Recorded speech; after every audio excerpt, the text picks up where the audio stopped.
આખરે રામ મંદિરના નિર્માણમાં એવું તે મળ્યું જેની ચર્ચા ખૂબ જ થઈ રહી છે અને જ્યારે નાસાના વૈજ્ઞાનિકોને આ બાબતોની જાણ થઈ તો તેઓ પણ આશ્ચર્યચકિત થઈ ગયા હતા. મિત્રો, લાંબા સંઘર્ષ અને આંદોલન બાદ આખરે અયોધ્યામાં મર્યાદા પુરુષોત્તમ ભગવાન શ્રી રામનું ભવ્ય મંદિર બનાવવામાં આવી રહ્યું છે.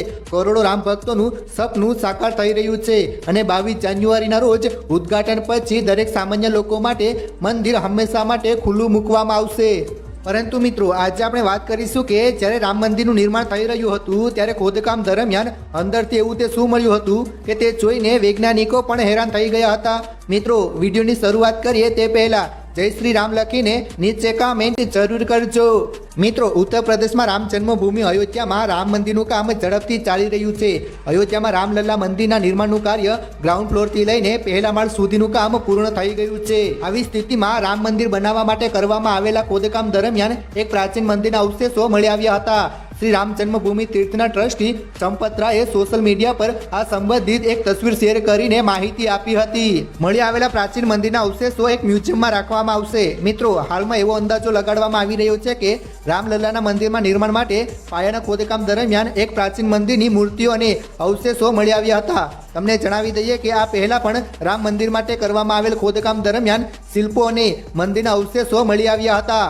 આવી સ્થિતિમાં શ્રી રામ જન્મભૂમિ તીર્થના ટ્રસ્ટીઓ દ્વારા કહેવામાં આવ્યું હતું કે રામ મંદિર પરિસરની અંદર એક મ્યુઝિયમ બનાવવામાં આવશે જેમાં ખોદકામ દરમિયાન મળેલી આવેલી પ્રતિમાઓ અને મંદિરોના અવશેષો ભક્તો જોઈ શકે એવી રીતે રાખવામાં આવશે.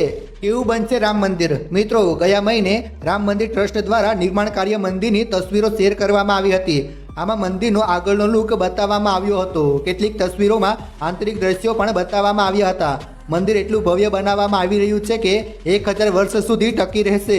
તમને જણાવી દઈએ કે શ્રી રામ જન્મભૂમિ મંદિરના ગ્રાઉન્ડ ફ્લોર પર પૂર્વ અને પશ્ચિમ દિશાની લંબાઈ 380 ફૂટ અને ઉત્તર અને દક્ષિણ દિશાની પહોળાઈ 250 ફૂટ હશે. આ મંદિર ગ્રાઉન્ડ ફ્લોરની સાથે 3 માળનું બનાવવામાં આવશે. મંદિરની કુલ ઊંચાઈ 392 ફૂટ હશે, જેમાં ગ્રાઉન્ડ ફ્લોર 167 ફૂટ, પહેલો માળ 144 અને બીજો માળ 82 ફૂટ ઊંચો હશે.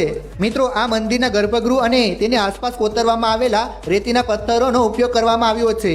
આ માટે લગભગ 4.70 લાખ ઘનફૂટ કોતરેલા પથ્થરો મંગાવવામાં આવ્યા હતા.